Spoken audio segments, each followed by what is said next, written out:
that transaction, how that would work, assets on chain.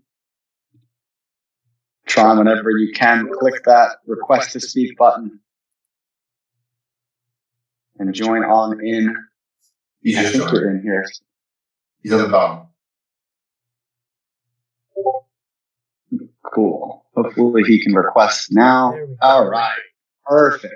There we go. All right. Yeah, John and Tron, if you would just give me a mic check 1, 2, make sure that we're all in here and everybody can hear each other. Okay, can everybody hear me? Yeah, we got you, Tron. You guys got me over here? Perfect. Yes, Fantastic. All right, well, let's get it going. So, everyone in the audience, thanks for joining us. We've been anticipating this heavily. We have Kyle, who's CEO of Security Token Market, as moderator, and we'd like to thank Tron and John for joining us today at the first Battle of the Blockchains. So, as you guys have known from the tweets, I'll reiterate, both John and Tron have received 5 questions in advance to prepare for. They're going to give their respective answers. We'll have some rebuttals. We'll have some discussion. And as you know, we're going to keep this cordial, right? It's going to be professional, and we want to learn from each other. That's the best goal out of this. So, Kyle, take it away. All right. Well, thank you so much for both of you for joining us. Our first annual Battle of the Blockchains. I'm joined here with John Nahas of Avalanche, as well as Tron Black from Ravencoin. These are 2 of the largest communities in the crypto space. Kyle. Yeah, Kyle. About security. You good there, Jackson? Kyle, you cut out there for a second. Yep. I cut out for you. Okay. Well, they have incredibly passionate communities, and I think it's going to be an awesome opportunity to learn a little bit more. So, without further ado, I think that we've all waited quite long enough.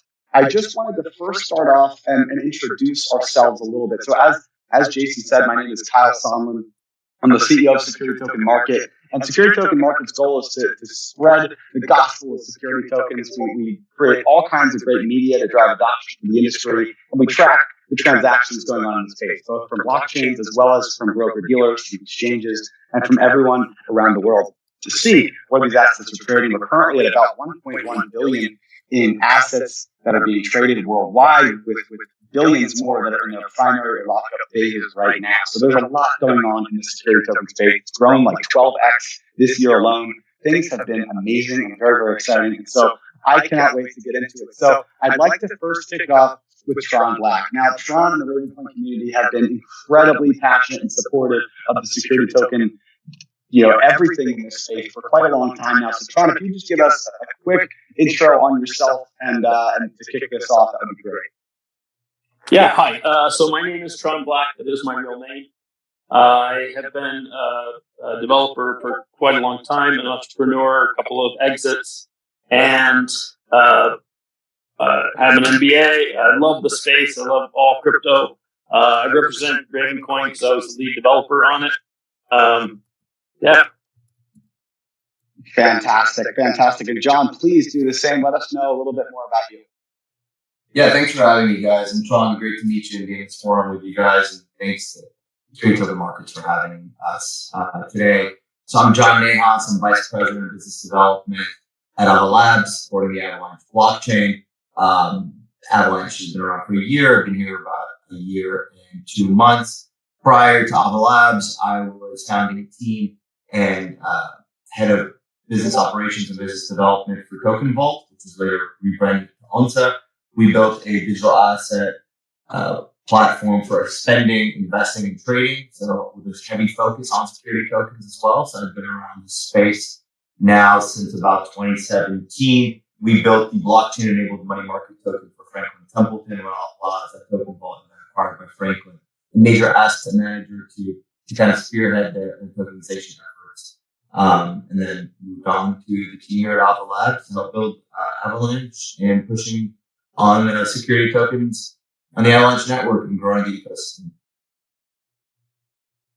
Amazing. Both of you have incredibly impressive resumes, and I think this is going to be a great conversation. So we're going to kick it off with this is a hot question right off the bat. I want to dive right into it and kick off with some of the some of that points that you just would rattle off some of the things that really, I think, would attract people's attention. Again, I want to focus this conversation around security tokens. So we're talking about real world assets that are being issued on the blockchain and all the benefits that can come with tokenization, smart contract optimization, and many of the other amazing pieces that have to deal with this technology. So, kicking it off, John, please give me a couple minutes. I'm going to cut you off after, let's call it 2.5 minutes. I've got a timer here. You just take my word for it since we don't have video. But in a couple minutes, just give me the first talking points. Why is your blockchain the best for issuing security tokens? So I'm going to take you guys back a quick step into the Avalanche community. You know this, but I want to speak to the Tron community. You know, in history of blockchains, of course, they've always utilized Nakamoto consensus, or some of which have even utilized classical consensus, which is very centralized. At the end of the day, the technology and the underlying consensus that the blockchain uses matters. And Avalanche has its own novel consensus protocol. It's the third ever novel consensus, which allows for the Avalanche platform to really achieve all the goals that we set out to do, and that benefit launching security tokens on, as well as everything else. So the primary goal of Avalanche, our motto, is to digitize the world of assets. So whether that's financial assets, real estate, carbon credits, NFTs, things happening in DeFi, wherever it is, ultimately these things all need to work together at some level. Having a niche chain or a niche product that does one simple thing is great. Simple things work. But what we're really trying to achieve here is to have an internet of finance. And Avalanche achieves that through its consensus protocol and the primary network. It's both fast throughput, so 4,500 transactions per second. Now, that might not matter now because the scale of security tokens aren't there, or the size of the market's not there. But if we really believe in this, which we all here on this group do, then blockchains should replace DTCC. They should replace clearinghouses and transfer agencies, and that the incumbents that currently exist that are slow, that take a lot of time, and that create a lot of friction. We boast sub-second finality. So instead of waiting T+3 days for your stock to trade, you have instant finality. Sub-second happens right away. And finally, Avalanche is a proof-of-stake chain, and using its consensus mechanism allows for us to be very eco-friendly. When you're dealing with enterprises, Fortune 500s, up-and-coming groups, a major aspect that they care about, of course, is sustainability. And Avalanche is a sustainable chain. We have recently announced at COP26 in Glasgow that we are carbon negative. We actually bought carbon credits in excess of what is needed to make the chain carbon neutral. But we are proud more so of not just buying those credits, but the fact that the amount of credits we had to buy was so incredibly low due to the fact that Avalanche is a very sustainable chain. So for those things to get started with, I believe we're best suited to be the platform to host and to expand the credits.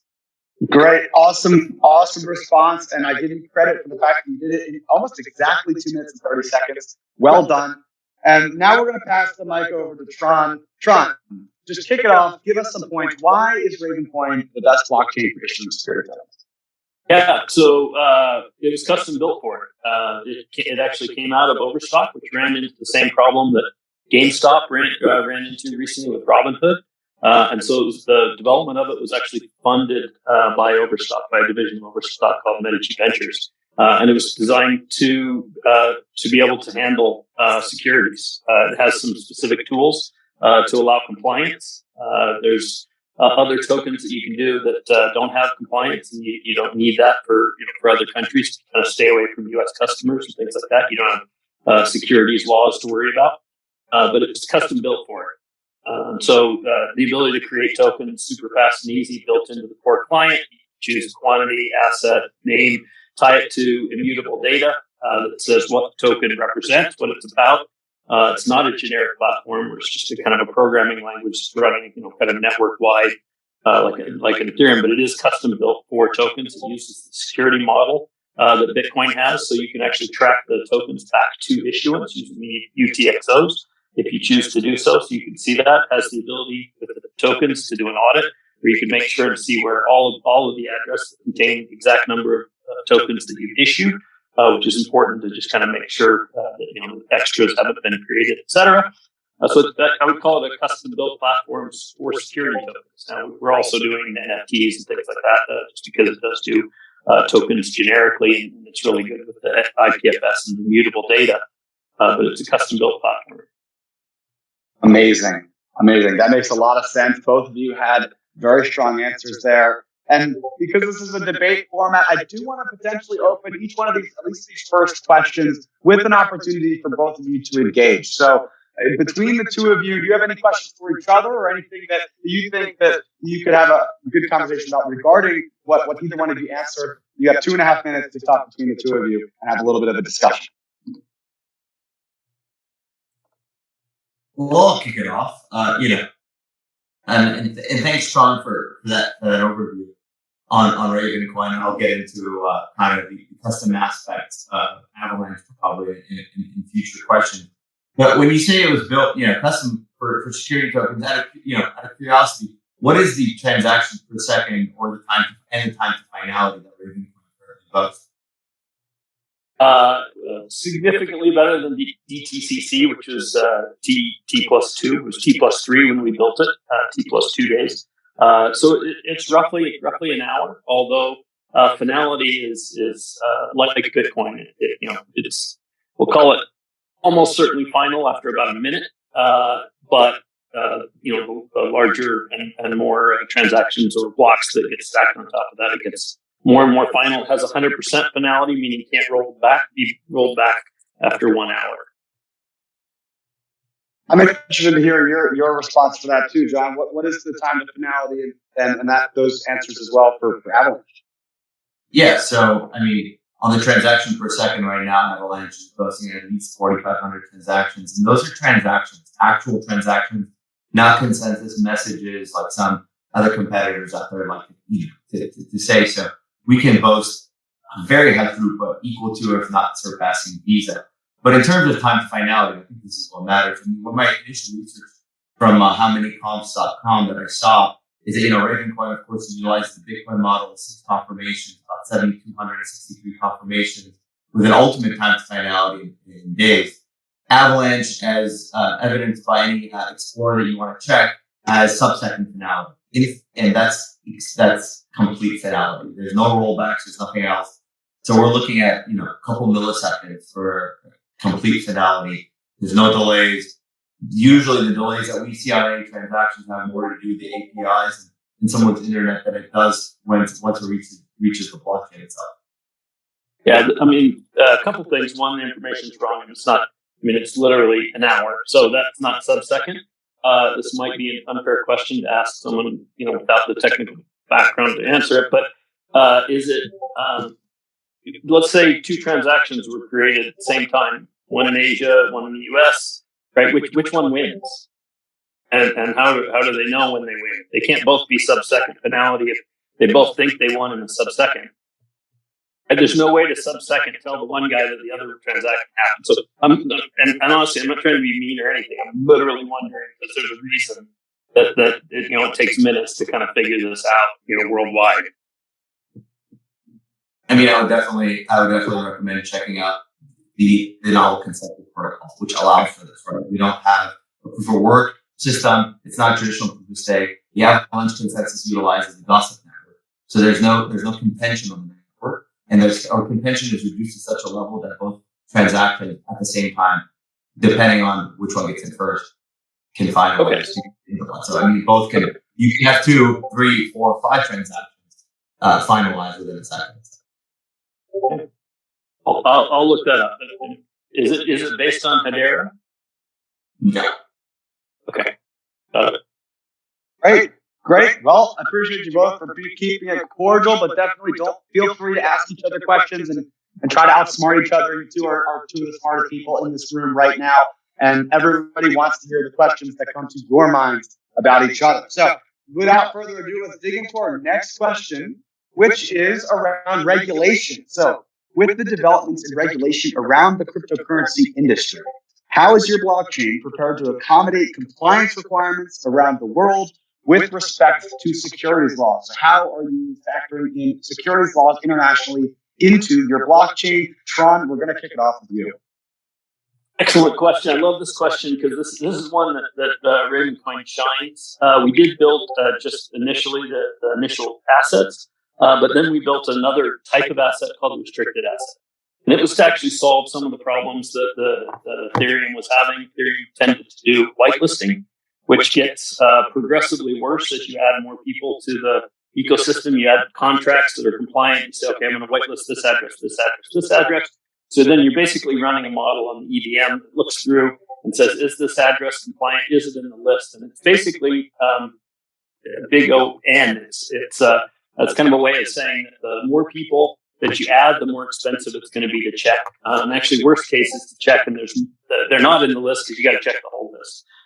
So we built something called tagging, slightly different model for kind of making sure that the address is compliant. You can tag a Ravencoin address. A tag is like a token, but it's a token applied to an address. And you can tag an address with something like a token that says this has been KYC, this has been accredited. And then you can tell the token that you're worried about, the one that can't be moved around and given to the neighbor and violate KYC laws and OFAC and all of that. You can tell it, hey, this token can only live in addresses that, let's say, are tagged with non-US or tagged with the KYC tag. It doesn't mean the KYC is on chain. It just means someone has done it, signed a transaction that basically said this address is tagged or accredited or really any tags. The tags are up to you or up to the token issuer.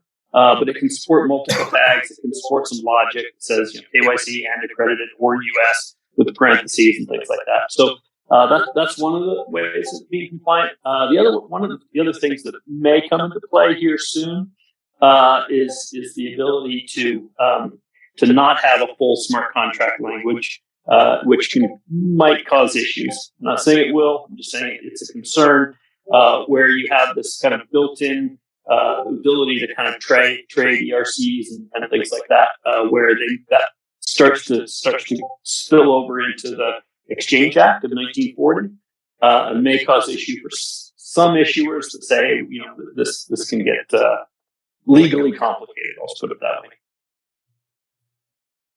Hey, John, let's hear it. What is Avalanche doing to accommodate for international regulation with securities laws around the world?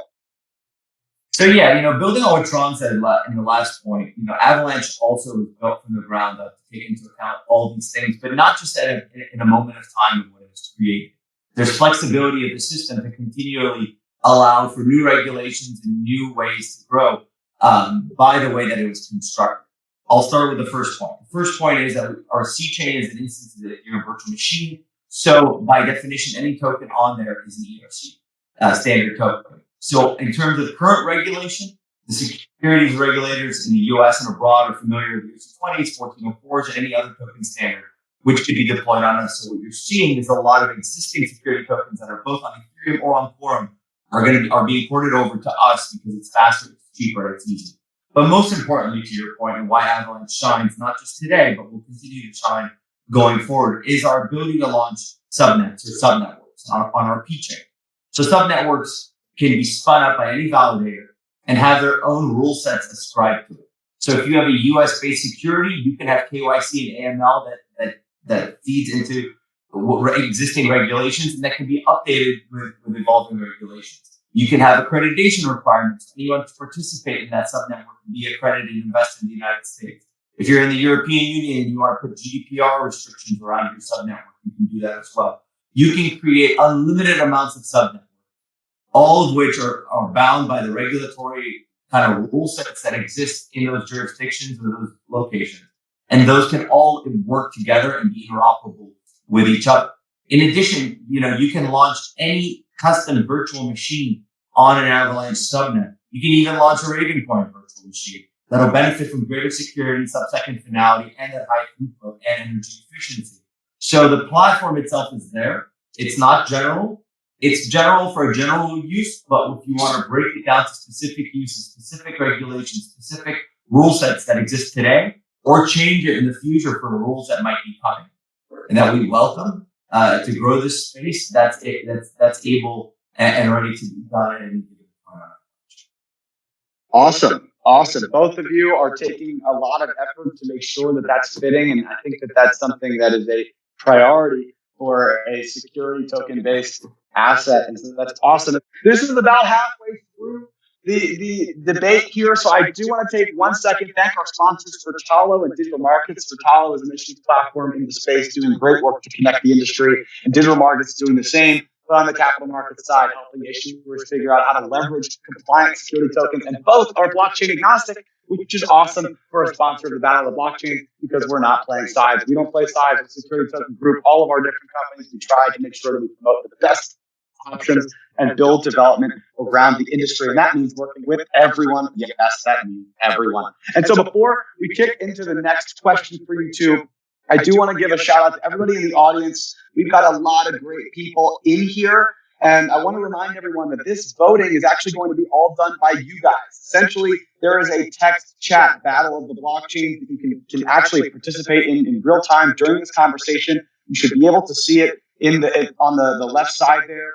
The Battle of the Blockchain's text chat right now is going wild with people discussing the conversations we're having here. But there's also going to be an option there once this debate concludes where you can vote for the blockchain that you think is best. So make sure you're tuned into that Battle of the Blockchain's text chat as well, so that you can vote and show your support. But also make sure you're retweeting, make sure you're getting your community involved. It is 100% community-based voting here.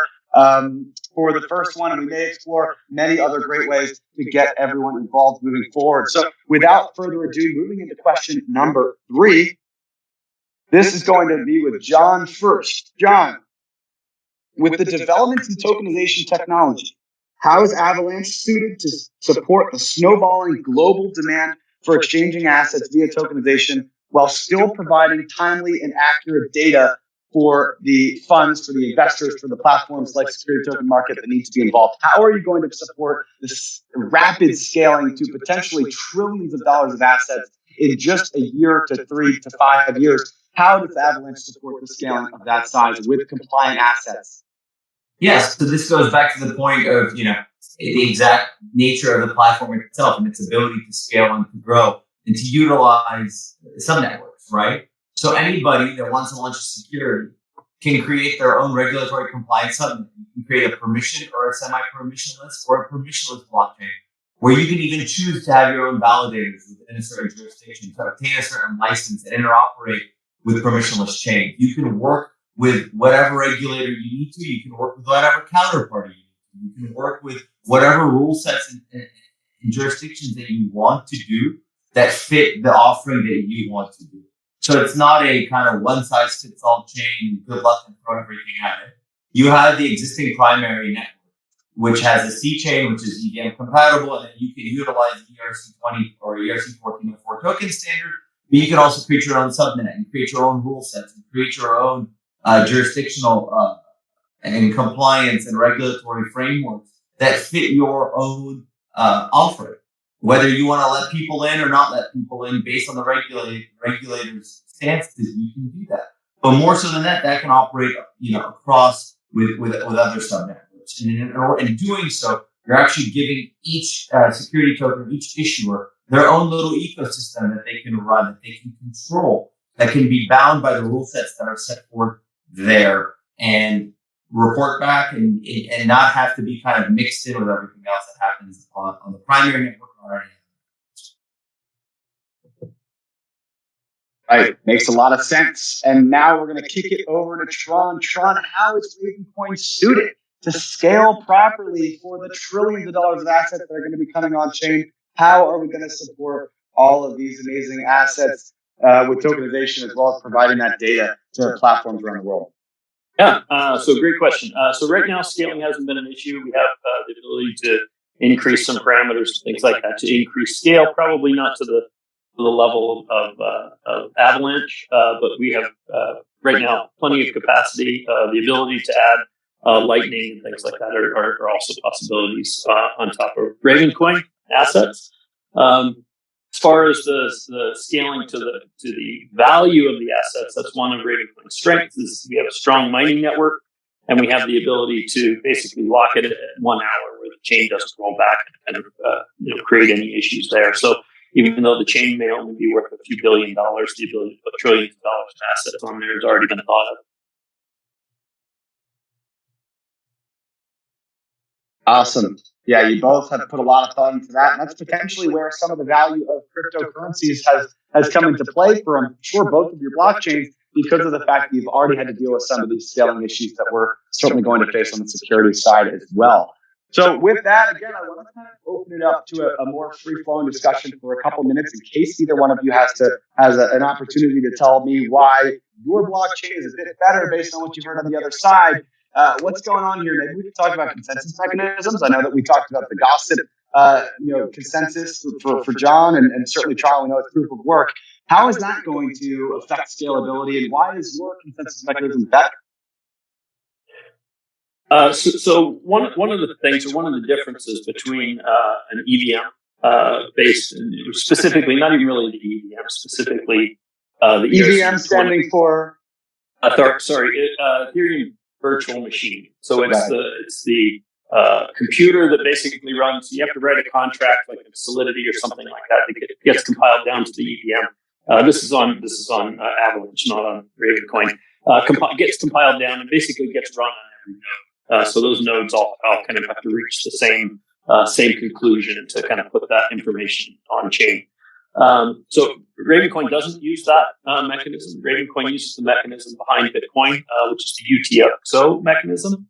And one of the advantages of tokens on the UTXO is it's not the accumulator model. And the difference is, it gets a little techy, but accumulator basically means +5, -5. You're kind of adding to one account, subtracting from the other account.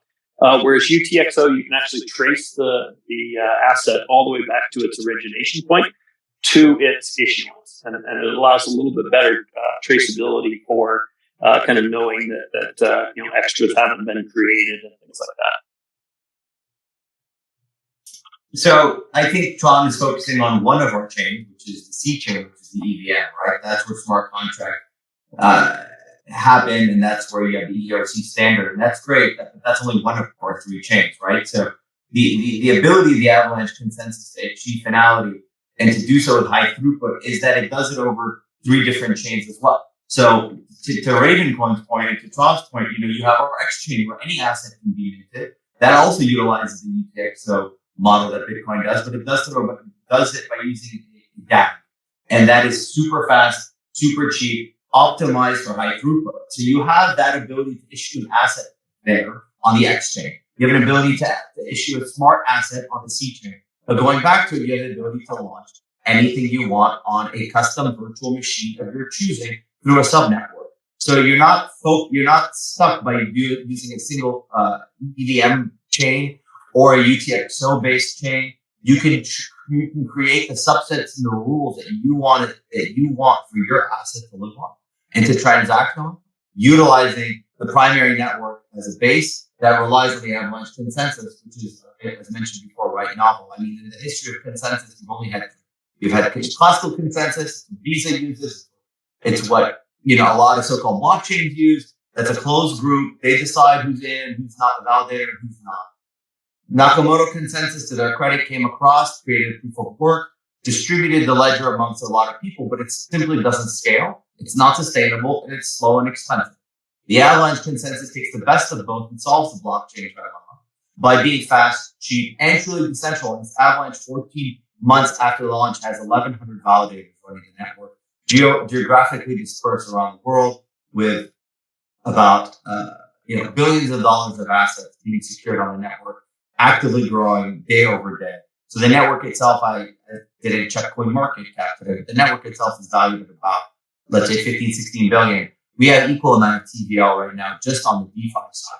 And so for the ability of issuers of security tokens to launch, whether it be on the X chain, the UTXO model, on the C chain with the EVM, or through their own custom subnet on the P chain, the sky's kind of the limit for anybody to issue whatever they want, as long as they follow the rules that are necessary for their jurisdiction. Great. Any last minute final thought there, Tron, or we move on to the next one? No, I mean, it sounds like I'm competing with a computer language. It feels like, I should be representing Java. It's like, oh yeah, you can pretty much do anything. You just have to write. That's one of the benefits of Avalanche, I guess. That's one of their benefits for sure. So moving into our next question. How expensive is it to tokenize on your blockchain? We're talking about costs, minting fees, gas fees. We know that with Ethereum, this has been maybe the main reason why that Ethereum is potentially wobbling on the throne, and this presents a great opportunity for both of your blockchains to take the crown. So, I guess I lost track of who we started with, but maybe we'll go with John on this one. How expensive is it to tokenize on Avalanche, and what are you doing to incentivize people to tokenize on your blockchain as opposed to others? So I'll flip that question on its head. It's not expensive to launch on Avalanche. It's how cheap is it to launch on Avalanche. And depending on which chain you want to use. On the X chain, the fees are fixed. So you're looking at cents to less than $1, depending on the complexity. On the C chain, of course, that's EVM, so that's dependent on gas, but relative to Ethereum, which would cost you about $80 to $100 to issue an asset, you could do so for about $1 or $2 on Avalanche at any given point. That's dependent on the token price, but fees and gas have been going down on a quick trajectory through network upgrades that have been happening. But more importantly, to jump back onto the P chain, it can be free. And what I mean by that is any issuer that chooses to launch their own subnetwork can choose their own fee structure. They can choose their own validator sets. They can choose their own fee structure that works for their asset. So we are giving people, really, in essence, what we're doing here is we're giving people a canvas, because a one-size-fits-all, a one-size blockchain doesn't fit all. It doesn't fit different jurisdictions. It doesn't fit different use cases. It doesn't fit different clearinghouses or whatever it may be. Different assets, different jurisdictions, each have their own uniqueness to it, right? And whether I'm launching a security in the United States or in Germany or in China or wherever it may be, you need to have a platform that is flexible, that is interoperable, and that is able to launch all of these in a cost-effective but a compliant manner. Very, very nice. And I flipped the question over to Tron. My friend, tell me more about the cost of issuing on Ravencoin and also on transaction fees and the like. What does it look like from an expense perspective? So creating a root asset, because you're reserving a name that no one else can use, which is not true of an ERC20. You can have multiple tokens with the same name, which can lead to some confusion. We have a built-in DNS type name system, and so you're reserving a name almost like and forever. So almost like you're reserving a name, like a domain name. It's 500 Raven, which today is probably around $60, $65, something like that.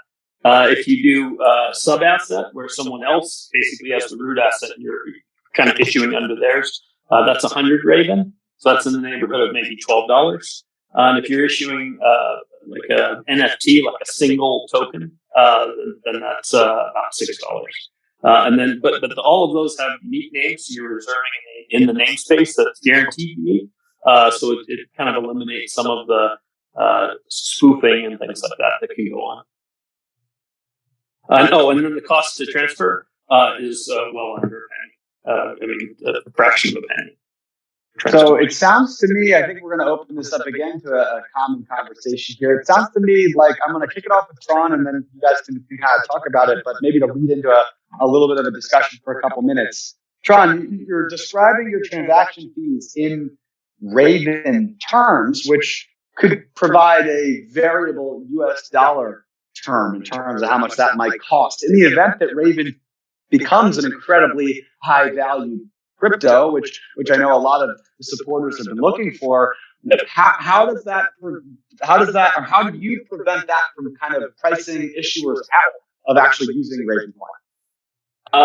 It is possible for Raven to go way up, and it still would be cheap, because as the price goes up, security goes up, and things like that. But that is one possibility. I mean, the easy counter to that is to get enough Raven kind of to be able to kind of run your token, purchase your token, and run the fees. But that is a possibility. And John, how do you feel your prices scale as Avalanche becomes more as more people continue to use it, will your fees increase in a similar fashion, or what's how do you prevent against those things? Both of you, again, this is not as much organized as I'd like to have just a discussion about it.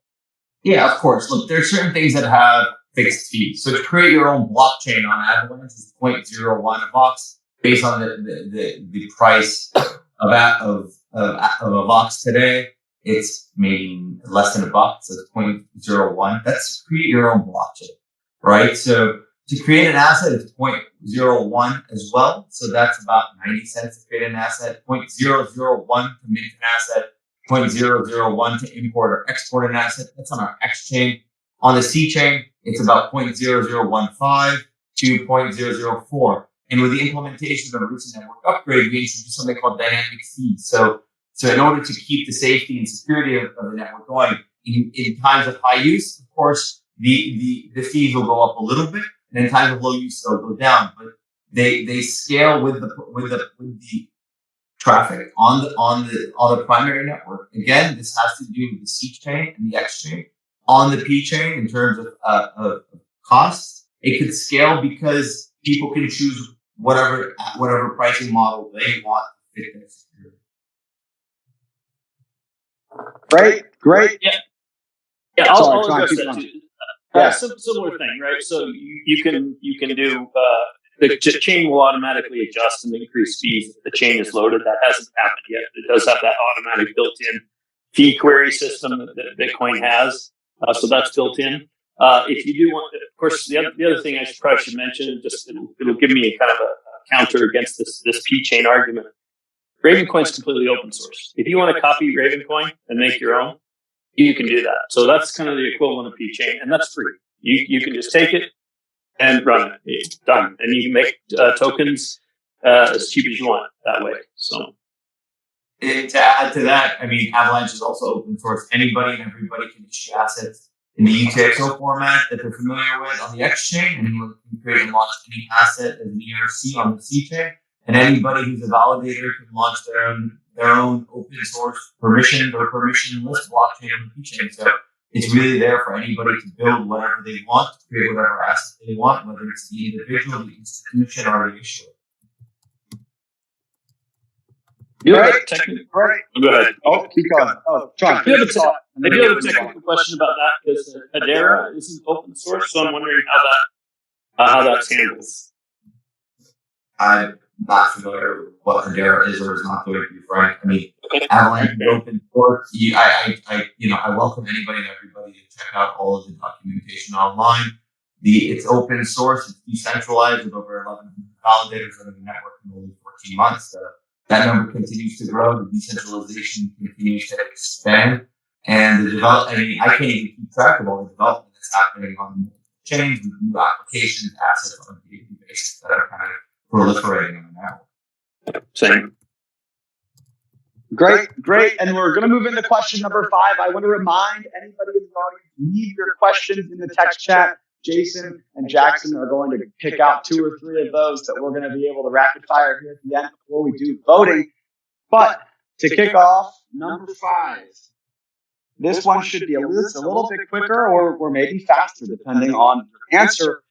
What are some successful examples of tokenized assets that already exist and hopefully are trading, but at least have been issued on your blockchain? And again, not assets as in cryptos, but we're talking about real world assets. Talk about some security tokens that you guys have experience with. Tron, we're kicking it off with you.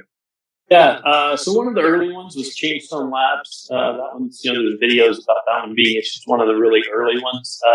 Tanaga Island Resorts is one that's been issued and is trading. It was issued Reg S, so it's not trading in the U.S. yet, but it will be.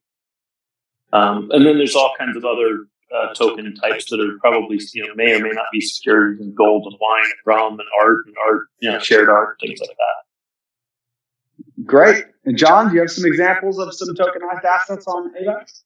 So to go back to the point that Avalanche is only 14 months old. So we've been integrating with all the top platforms. Primarily, we're very proud of our partnership with Securitas, and we believe is one of the leaders in the tokenization space. So we're going to start to see a lot of the existing assets that they have that are currently issued on Ethereum or on Quorum. We're going to be ported over to Avalanche. And there are a couple ongoing raises right now that they are doing with about a dozen coming, that once those raises will be done, will be issued on Avalanche. But I cannot actually speak to which ones those are until those raises close. But we're looking to have about a dozen to 18 security token offerings spanning real estate, equity, yield products, and other products live by the end of the year. Fantastic. Both of you have seen a lot of activity in the space. And I think based off all of your answers, it makes a ton of sense why. I think that an issuer would be great working with either one of you. And so for now, I'd like to transition us into the final section of this discussion. And this is the fan-supported questions, the community questions. So please, everybody, go into the text chat, leave some questions that you have. We will pick a couple of them, and the rest maybe can be answered at a later time. In the meantime, I'd like to shout out a couple people that have been big supporters of this event, getting awareness and building the hype for it. JC Keen, Cash Keen, my man has been in this space for a minute, and he has been such a great supporter. We want to shout him out. Thank you. Rabib, we want to shout out Eduardo, shout out Health Healer, Andre, and many other great people. Early, shout out to you. Let's see, we've got Slay, who's doing a great job, and everybody else involved. Thank you so much for everybody that's helped us support. And then again, I wanted to shout out Digital Markets, which is a platform that really works with issuers to help them understand how to leverage a security token offering. Based off of the financial regulations, they have partnerships with exchanges on the other side. So they're a great option to work with issuers that are going to be looking to list their assets onto secondary markets. And so they have done an awesome job. They've been a great supporter and partner of ours. And also shout out to Rebuttaled. Rebuttaled had an amazing conference, the Digital Assets and Securities Conference, where many of the industry players were there.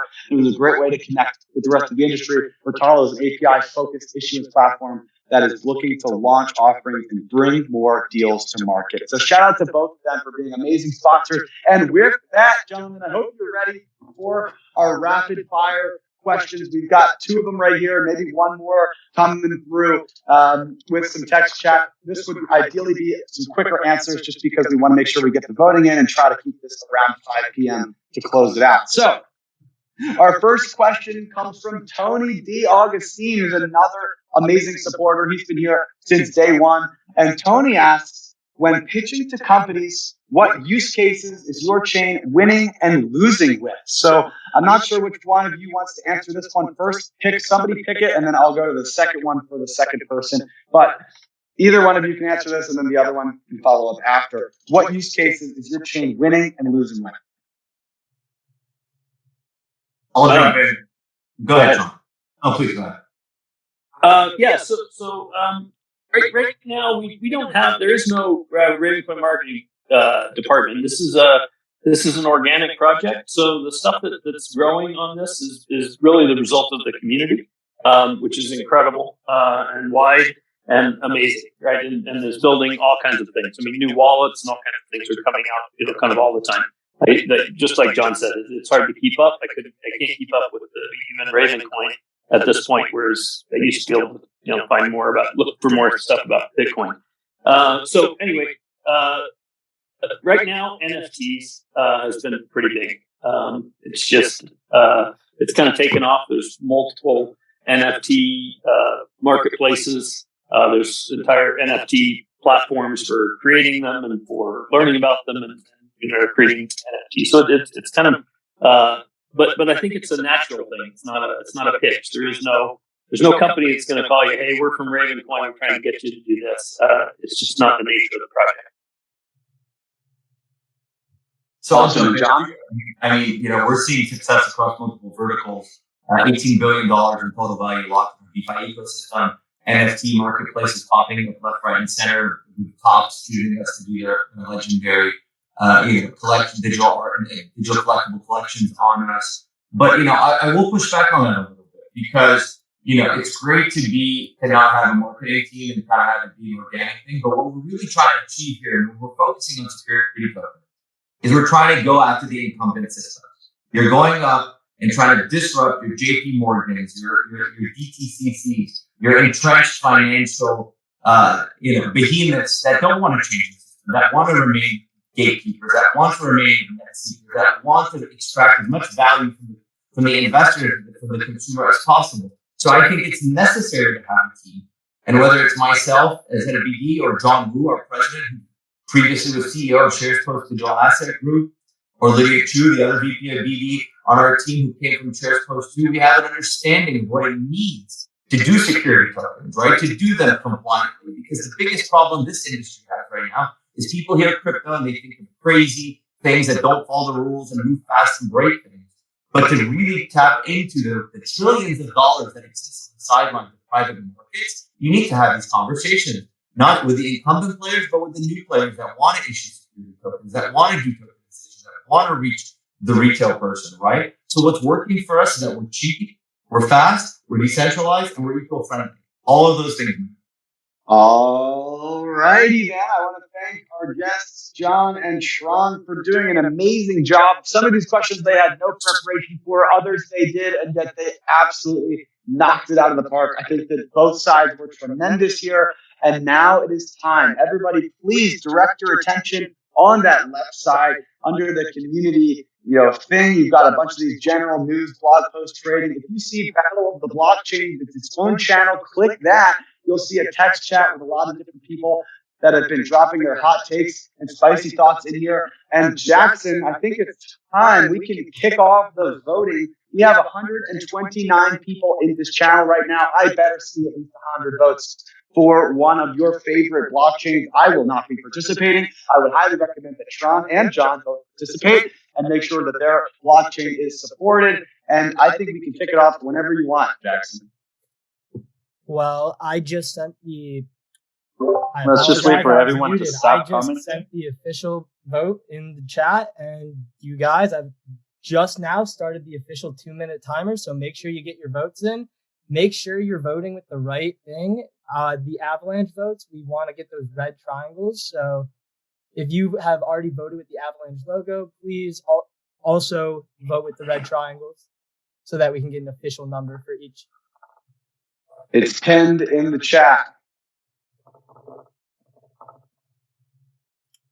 Yeah, thank you again, Tron and John, for coming out. This was super educational, both sides. You guys both have incredible projects, and I'm really excited for the future of both of them. And really thank you, everyone, for coming and listening to the first Battle of the Blockchains. I want to thank Security Token Markets for putting this on, and thank you, John, for coming and doing this. Appreciate it. Thanks, Kyle, for moderating. Likewise, guys. Yeah, thank you for having me, Tron. It's been a pleasure meeting you and chatting with you today. Thank you. Yeah, it's exciting. I think that both you guys are building amazing solutions. And as we like to say, the securities industry, I mean, this is a $500 trillion industry. There is more than enough space for different people to be in, different companies, different solutions, different tech providers, all of this stuff. We can all work in collaboration. And I want to give a big shout out to both of you for being really civil here. I think that you both are very smart individuals. And this is a great conversation. I learned a lot. I know a lot of people did as well. And I want to keep having these opportunities where we can have these constructive conversations where, again, it's battle, it's fun, it's a debate. But at the same time, we're not just kind of talking over each other and spewing insults. This is really about, the solutions. And I know that we've got clients, we've got, investors, we've got many people that are listening right now who are very interested in hearing some of this stuff. So I think this is fantastic, and appreciate all of your support as well. Jackson, how long do we have on?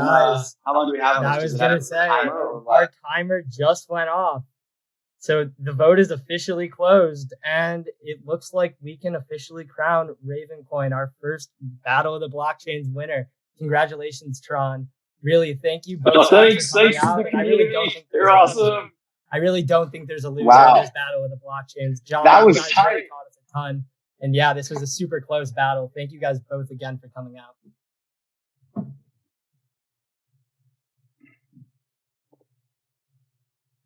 All right. Thank you guys. I got to fly to Miami. Safe flight. Thank you both so much. I want to have how convenient. And we will talk again soon. Thank you for everybody who tuned in. And we will let you know the next Battle of the Blockchains coming sometime soon. Thanks, everybody. Thank you. Before we let everyone go, just a friendly reminder that we do have token trivia every Thursday at 8 p.m.